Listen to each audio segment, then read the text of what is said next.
Today is day 20 of the Brussels Beer Project Advent Calendar. The last 5 beers in the row. So let's check out what we're getting. I saw that it was down here with the little tiny gifts. Okay, a blank bottle cap. So is it a Brussels Beer Project one? Or one of the friends? Another blank bottle. Just like, what was it, number 10, number 11? The mixed brugget. Okay, I'm intrigued. I can't really show you guys anything here, except for how clear it actually is.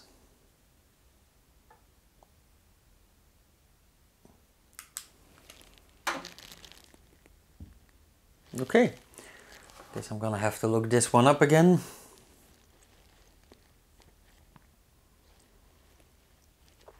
Number 20, another mystery beer.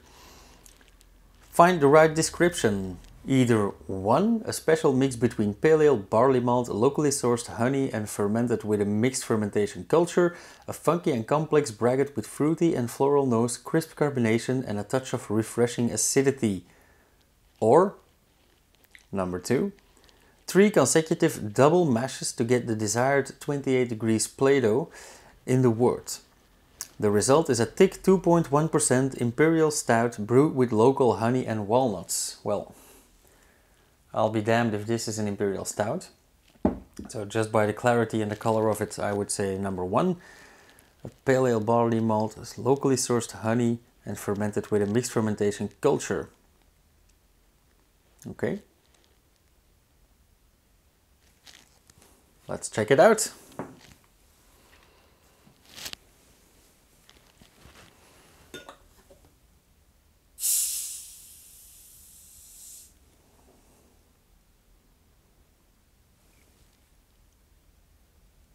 Okay. For a moment there I was afraid we were gonna have another gusher, because I don't want 2 gushers in a row. It is very, very, very active.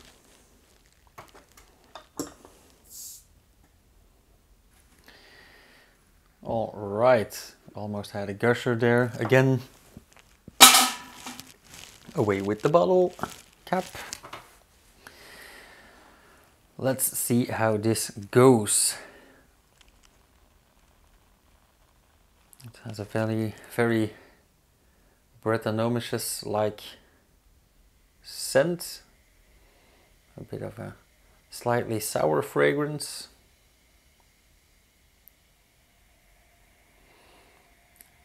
The scent actually reminds me of Orval, which is one of my favorite beers ever. So I'm already thinking that we won't be disappointed.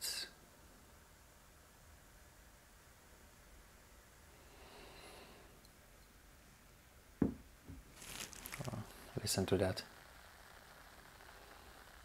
Some ASMR for you guys there. Very, very hazy, very cloudy. Very active bubbles. A very lively beer. Almost golden, orangey, yellow. Very white foam. Some big bubbles. I think that we can conclude that this is not a Imperial Stout. So it is a special mix between pale ale, barley malt, locally sourced honey and fermented with a mixed fermentation culture. So yeah, that's probably where the scent comes from and why it reminds me of Orval. Because that's a mixed fermentation beer as well. I do get some hints of honey in there, or at least something sweet, something syrupy. And I already told you guys I am a sucker for honey beers as long as they're done right. I have a very, very cool honey beer that I want to show you guys in a few weeks. And I used to really love Bad Bad here, which is a honey beer, but it's a good honey beer, but it's a rather generic honey beer. We'll get into detail about that later on. A funky complex braggot with fruity and floral nose. Yeah, quite true. The carbon dioxide is very present in this one. Crisp carbonation, yeah, absolutely. And a sorry there. And a touch of refreshing acidity. Well, not in the nose, but probably in the taste. I do get the floral nose, a bit fruity, but yeah, it's more of a sweetness, not really a fruitiness. So I'm guessing that's from the honey. Lovely color. Let's taste.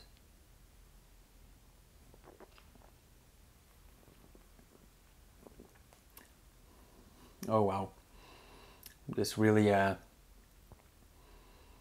we say in Dutch, een binnenkomer. This really livens things up. It kind of resembles the beer that we had on day 10, I believe. The other mystery beer. But this is a lot more honey-ish. I really taste the honey in it.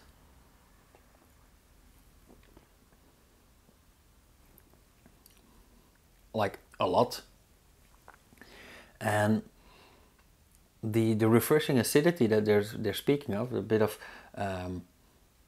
yeah, soury taste, is very refreshing, very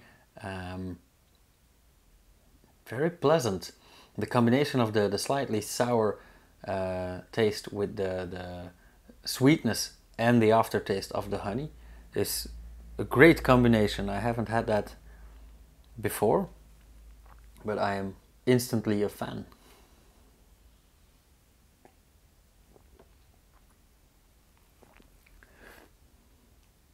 And as I told you guys yesterday with the Temple du Ciel, I love tea as well, and I love mainly like a simple chamomile tea with honey. So I do love honey, and I'm always looking for nice locally sourced honeys from local beekeepers, for example. So yeah, this really hits the spot for me. Yeah, complex, floral, crisp. They weren't lying. Now I am very curious whether this is another iteration of the same beer that we had on day 10, or is it like a sister? Is this a different age, or is it just a different try, a different recipe? Unfortunately, well, I drank it all and I don't have any reference anymore. But if you guys have the same advent calendar, yeah, guys, let me know what you guys think.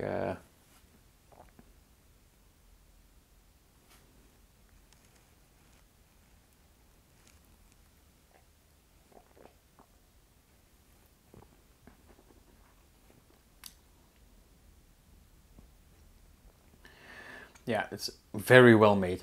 It is indeed rather complex because it has a sweet and heavy taste at the same time, with that slightly sour edge from the yeast, I presume. It, yeah, I'll keep saying it. It reminds me of a sweet version of Orval, but in the aftertaste, the sourness actually drops, and you really get the taste of the honey. Something that in most honey beers actually is lost in the other tastes. Most honey beers have a slight honey taste and are more sweet rather than honey tasting. So yeah, again, Brussels Beer Project, hats off, I salute you. This is an awesome beer, and I know that I'm not always a fan of all of their beers, And I do think that they're focused a bit, or used to be focused a bit too much on the IPA side. But if they keep making things like these, yeah, seriously, they might end up in my top breweries list, if they're not already.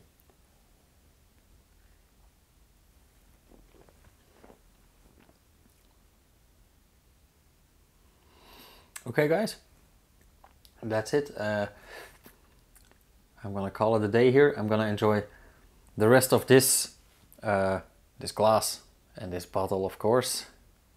I think I will pair this with actually a nice salad, maybe with some French vinaigrette to accompany the acidity, and some nice bell peppers that are a bit sweet and heavy tasting. And I think we got ourselves a nice pairing, a nice combination there. Cheers, you guys. I see you on the next iteration of this Brussels Beer Project Advent Calendar Countdown. Tomorrow with number 21, and then we'll only have 4 more beers to go. And if they keep going like this, yeah, what could go wrong, right? Cheers, guys.